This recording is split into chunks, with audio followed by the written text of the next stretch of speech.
So, yeah, let's go and switch over to this screen because I think I can now share it. Ooh, exciting. If it loads up. Come on. There we go. There we go. So, yes, hello, my name is... Probably should be recording this. Let's try that again. Hello, my name is Mordred Viking, and I'd like to welcome you to this stream of Crusader Kings III. I'm just going to go and turn the music back on again, because one thing I will say about this is the soundtrack is fantastic. So, yes, Crusader Kings III.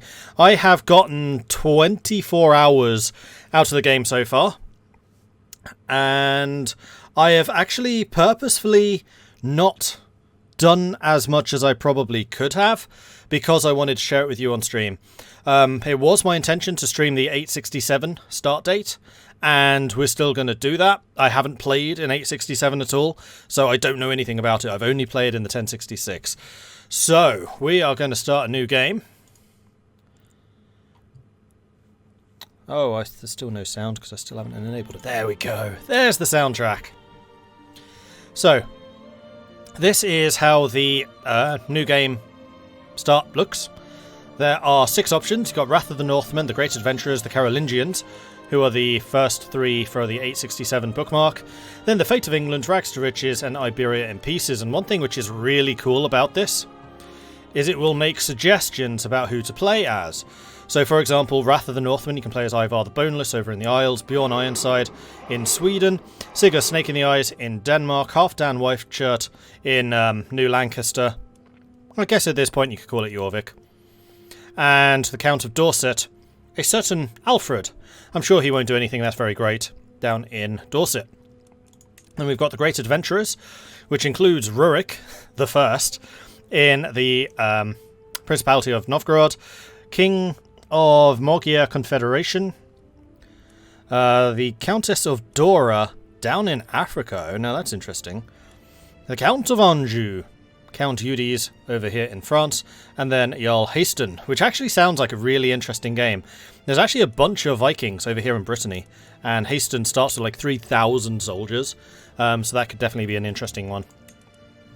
Then we've got the Carolingians, so you've got the King of Lotharingia, King Lothair II. We've got Ludwig the German over in East Francia. We've got Prince Karlman in Bavaria, King Louis II of Italy, and then Charles the Bold in France. And then skipping ahead to 1066, a certain event occurred in 1066. I don't think it was very important though. You can play as King Malcolm of Scotland. You can play as King Svend of Denmark. And then 3 other characters who I don't think really had much of an impact on history. Some dude called Harold Hardrade, possibly, Hardrada. King Harold Godwinson of England. And then William the Bastard of Normandy.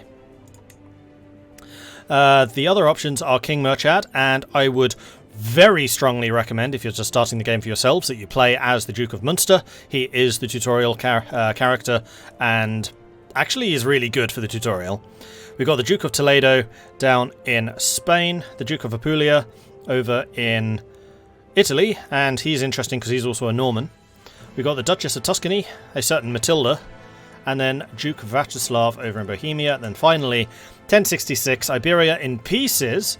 You've got the King of Leon, you've got the King of Castile, and the King of Galicia. These 3 are brothers. They all inherit each other's territory if one of them should die, or 2 of them should die. So definitely a bit of a power struggle between those 3. Then you've also got the Countess Zamora and the King of Navarra. And interestingly, at this point, Aragon is a 1-province minor here in the mountains. So going from that to owning half of Iberia could be an interesting challenge, and I might well do that in the future. So, we are going to go over to Wrath of the Northmen because we are playing 867, but we're going to click this little button down here, which, boom, shows you the entire map. And I gotta say, this kind of took my breath away a little bit the very first time that it opened up. And it will show you the entire map in all of its glory. And I absolutely love the feeling of this just being laid out on a table. It's really cool. And I'm also noticing, just something that somebody else pointed out to me, that this all has fairly sheer edges. This doesn't. I am wondering if they are intending to expand the map towards China at some point, because it's quite noticeable just how different the edges of the maps here are. So, like, even going south into Africa, which they could do, that could also be a torn off bit. Nope, it's not. The bit going to the east is. But anyway, that's not what we're talking about here today. This is, however. So there are a number of nations which I was very interested in playing as. I was really tempted by Montagu, which is Haston, who's a Norseman, and then also Leon. Despite it being called Leon, it's not in Spain. That is also Norse.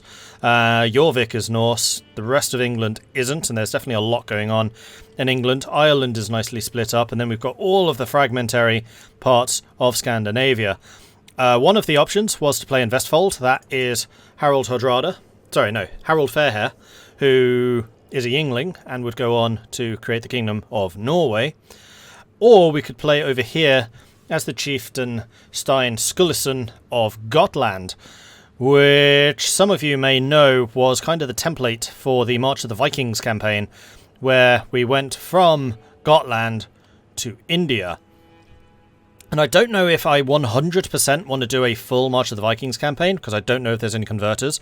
However, the people who work on the EU4 to Victoria converter have announced that they are working on a CK3 to EU4 converter, so maybe that's going to be a viable thing, especially if it takes us a bit of time to do. I know that there are some interesting things happening down here in Africa, so I'm kind of tempted to try and go from Scandinavia to Africa across the Sahara through the seas of sand, and then maybe try to end over in India. I haven't quite decided yet. I think that would be quite interesting. But also this would allow us to do a bit of a longer term game and really move from the early age to the later ages, because there is a really good sense of progression and like changing times and stuff like that. So we are going to be playing as Chieftain Stein Skullisson. There is no ruler designer. They have said that they are going to be working on one, but they haven't yet. Is it possible to do a 1066 post-Norman conquest England, or did they remove the select any date option? You can't. No, there are just the two bookmarks now. So just 867 and just 1066. They found from player data that basically nobody ever actually used the non-1066 and the old gods start dates in CK2, so they just didn't see the point. It's a lot of work to keep all of that stuff updated, especially as they add new mechanics. So, yes, we are temperate. So here we can see the various traits that our character has. We are temperate, which gives us stewardship, it gives us a small health boost, and temperate characters like us, gluttonous characters don't. We are patient, which will increase our learning. Our liege will like us more, vassals will like us more, and we have a resistance to hostile schemes. However, impatient characters dislike us, and we are just. This gives us a bonus to stewardship, a penalty to intrigue, a bonus to learning. Our vassals like us more. Just characters like us more, but arbitrary characters not quite so keen. And then we are also Aristu, which is our religion. Aristu is like the starting Norse religion, bearing in mind that it is absolutely possible to reform your faith into new ones. And we will talk a little bit about that as we go into the game, because we are definitely going to need to reform our faith at some point. And then we are Norse, which is our culture, and you'll notice there, current fascination, city planning. So currently Jarl Bjorn Ironside of Uppland, which is Sweden, is the head of the Norse culture. So everyone who is Norse will have that tech, and then basically technology is split on a cultural basis. And then if you are the head of your culture, you can basically choose which technologies you want your culture to start expanding on. Plus, there are going to be influences from what cultures or what technologies cultures around you have gotten. There's going to be the spread of knowledge and spread of ideas. But it's really down to the cultural head. So if we can ever become the cultural head of Norse, we'll have a lot more control over that. Have I turned on the interesting effect of diseases? No. So that is a very, very, very good point. I do need to tweak game rules because there is a naughty one down here. I need to turn off nudity because that is completely unrestricted, and I don't think Twitch likes that very much. I think this is the reason why Australia banned the game. I'm pretty sure that's why Australia has banned Crusader Kings III. Because by default, it's on. And I really don't think that should be the case. So, normal difficulty. I think everything else I'm just going to leave just completely normal. We're just going to be turning the nudity stuff off. The game will end in 1453. That seems fine to me. Sorry, I keep on tweaking my headset because... There we go. Now I can hear a bit better. Everything else. Faith acceptance, randomized faiths. Yeah, I think all of that stuff is fine. Cool. So, here we go. Let's go and play as Stein Skullisson of Gotland. And instantly, just like in Imperator, we're in the game. So we can see ourselves down here. This is us. Hello. You can see that we are a tough soldier, which is a level 2 martial education, which is going to give us a bonus of 20% to martial lifestyles. And we're also a military engineer, which means that sieges will go faster for us.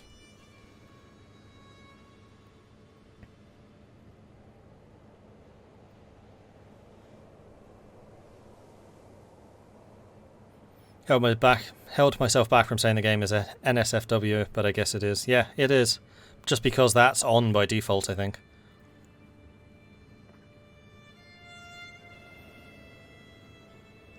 Osteru. Okay, thank you.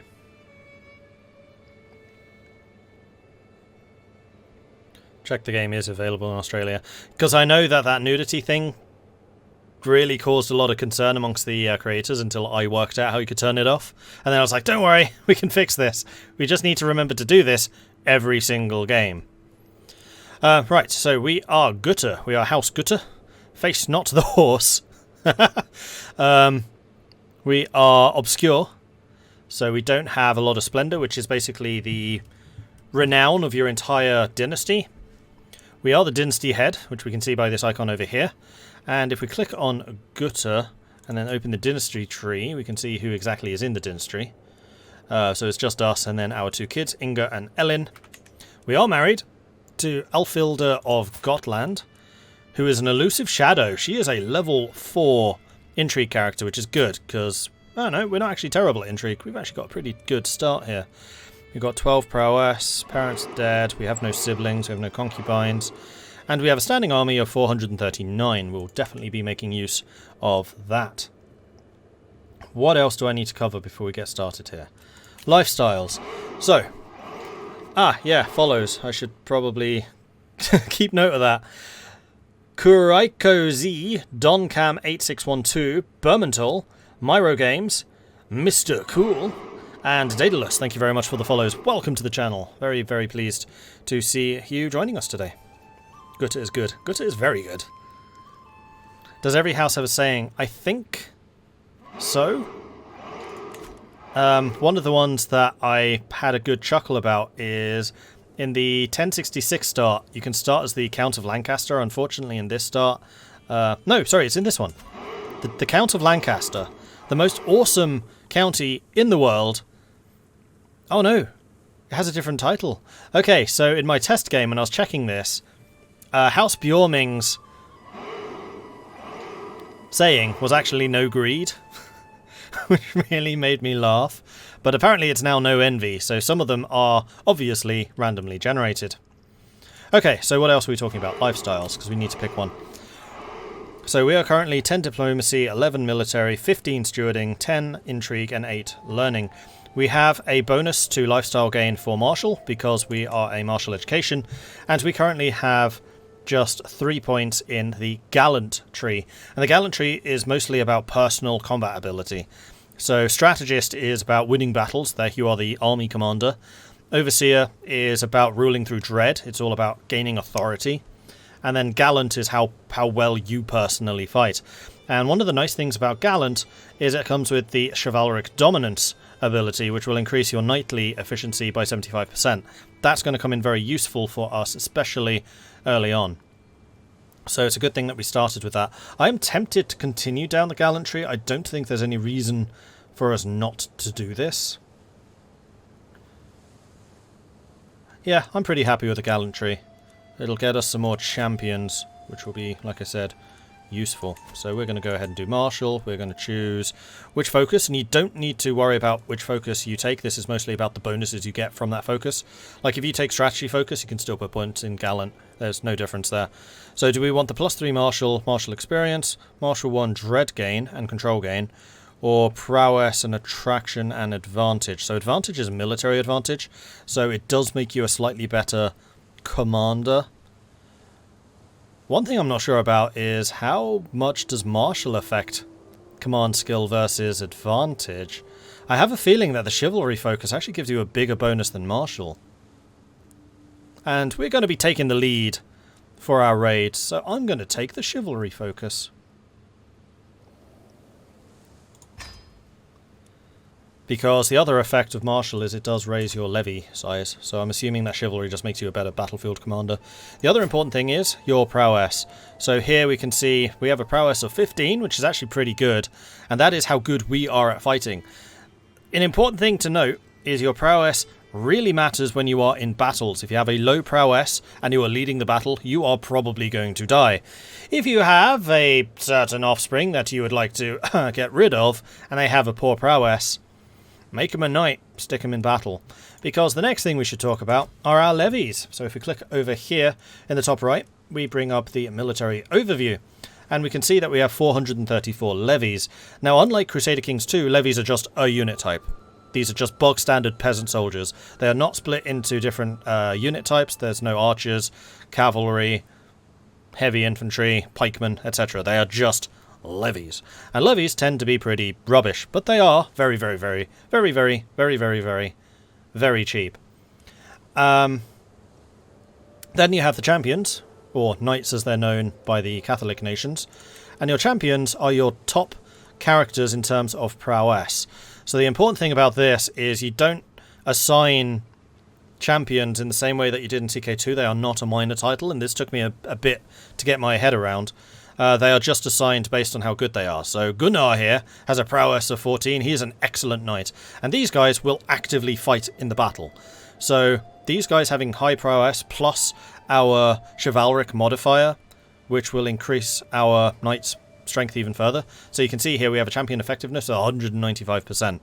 So our champions have a huge impact on the battle. So we've got a 14, a 12, a 5, a 1, and a 1. We are going to want to try and recruit some new champions, I think, because it will automatically assign the top 5, or however many your limit is, to those battles. So right now we are using the 14, the 12, the 5, the 1, and the 1. We're probably going to get rid of these two and grab some new ones. Then the other thing are the men-at-arms. And just in case you were getting a little bit concerned about the fact that you didn't actually have split-up levies, you instead have men-at-arms. So you are actively recruiting these units types. And they will have different modifiers and different advantages. So if we click on Light Footmen, for example, we can see their stats. 10 attack, 16 defense, 10 pursuit, and 16 screening. So attack and defense, fairly obvious what they do. It's damage and resistance to damage. Pursuit is how good they are at chasing down enemies, and then screening is how good they are at protecting their own lines if they break. So for example, Light Footmen will protect with their high screening armoured footmen who have no screening. So while the armoured footmen are trying to make their escape, it's the light footmen who are protecting them. So even if you lose battles, it can be useful to have the screening for that. And likewise the pursuit. So light horsemen are probably very good at pursuit and also screening. So I kind of like the way that they do that. Each character also has a counter. So light horsemen counter archers. That means that you reduce the effectiveness of any of that unit in your opponent's army. So if we have horsemen, they have archers. Our horsemen directly reduce the efficiency and therefore the damage output and resistance to damage of their archers.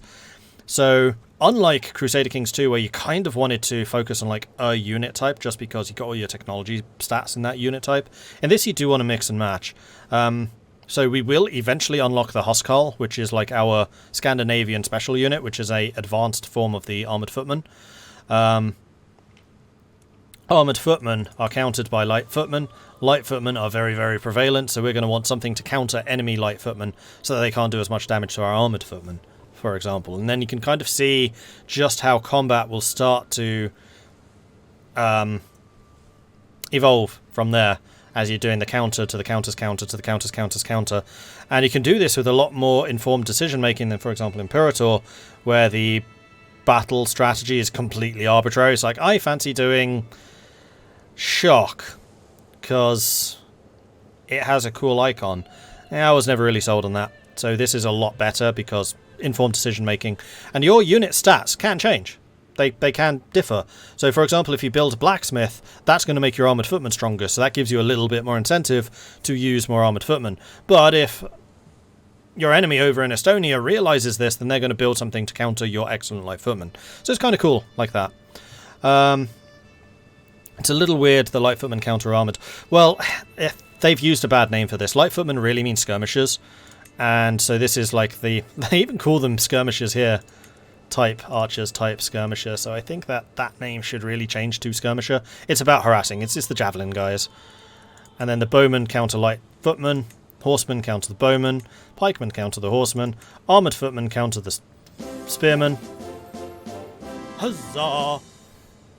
And yeah, that's everyone. You counter them, they counter them, they counter them, they counter them, and they counter them. Alright, so that is how that works. Because we are a tribal nation right now, we can use prestige to raise troops, just like in Crusader Kings II. If you are a feudal nation, then you would use gold. So that is very much the same. And I'm trying to decide whether I should raid stuff. Also, more followers!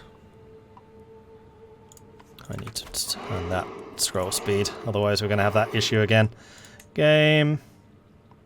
Scroll speed. Oh, it just turns it on or off. Actually, you know what? Just turn it off.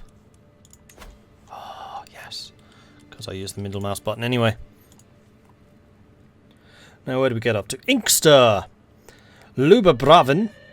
Selected. Yamonse. Yasha. Aled. Donald Capazzo. Thank you very much for the follows. And I've just noticed that my notifications are again balked. Because of course they are. Because I've not been getting subscriptions coming through.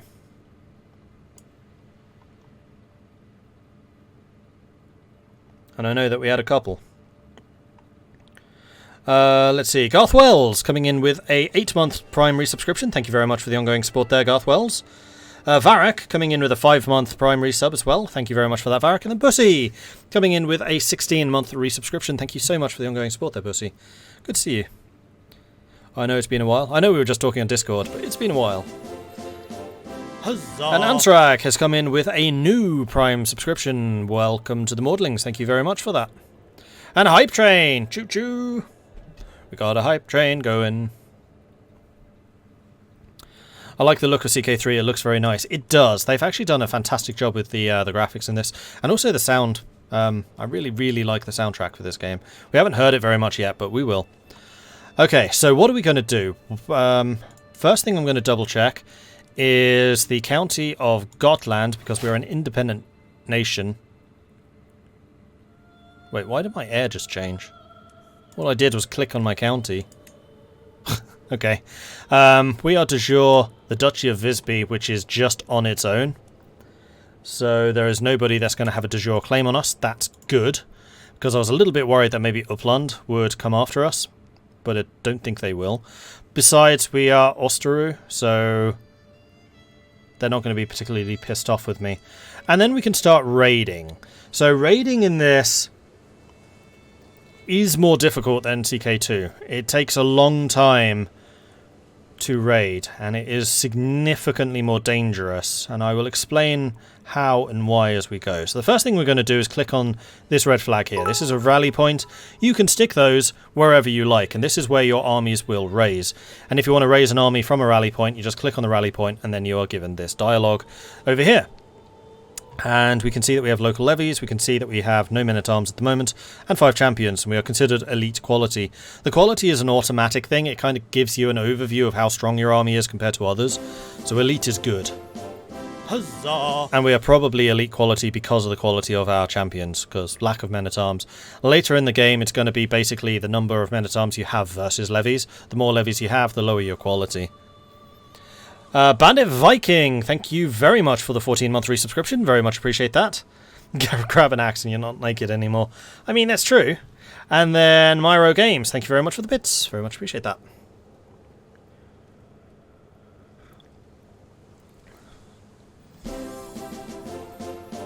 Huzzah! Whoa! Anonymous Gifter has gifted a bunch of subscriptions. Thank you very much for that, Anonymous. You're Not Man, Sheer Pornage, Dazeriax, Fanyogs, and Extra Ash. Congratulations on the gifted subs courtesy of Anonymous. And All-Powerful Sadist also gifted a sub to Sholomai. Sholomai, congratulations on the gifted sub courtesy of All-Powerful Sadist. Huzzah! 2 questions. How much of the Northlands are Catholic at this point? And how does tech work? So none of the North is Catholic. Catholic is still not that strong a faith yet. And in fact, this is all about the rise of the Northmen. And in fact, one thing which I had meant to check before was where our holy sites are. It looks like they are unchanged from CK2. So Zeeland, Paderborn, Copenhagen, Huzzah! Stockholm, and Trondheim. So that's not changed. We still have Catholic over here in Britain. Insular Catholicism. So this is technically a heresy of Catholicism over in Ireland, with Dublin being Norse and Jorvik also being occupied by Norse, but the provinces themselves are currently Catholic. We've got Muad'Dib down here in Iberia. Ashari is another. Ibadi is another. Ismaili is another. So these are all the Islamic faiths. So Islam right now is still pretty fragmented. Then we've got down here the Africans, the Arisian, Bori, Bidaic, Siguic, Akom, Rugan. Split down there. We've got Waki, Coptic, Kushite, Hymenot. And then going over here, Orthodoxy. Christani. We do have another one in Croatia?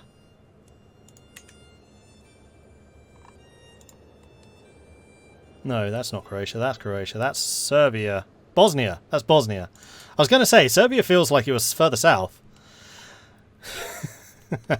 Alright, then we've got Slovianskan in Eastern Europe. So at the moment, you would have crusades going against the pagans of the East. For example, mostly Poland is still that. We've got Suomensko here in the far north, Tengri in the Great Plains, and then going into India, it is a massive hodgepodge of different faiths. Chauvinite, Digramba, Theravada, Ari, Vajrayana, Mahayana, Shaivite. So yeah, loads of different faiths all going on at the same time. Unlike CK2, there isn't as much conflict between the different heresies, depending on the faith, actually. That does kind of depend on the faith. And if we go to Huzzah! Astaru, we can see the tenets of the Ostaru faith right now. So we are ancestor worship, human sacrifice, and warmonger. If we were to later on reform and say get rid of human sacrifice, Huzzah! we would then still be a heresy of Ostaru. Well, actually, I think we would just be considered reformed. So we're like a more advanced form of Ostaru, and that is something that we're going to want to do. Huzzah! The other thing that you can do is change the various doctrines of your faith to make different things allowed or disallowed. So like marriage type, consorts and concubines are allowed.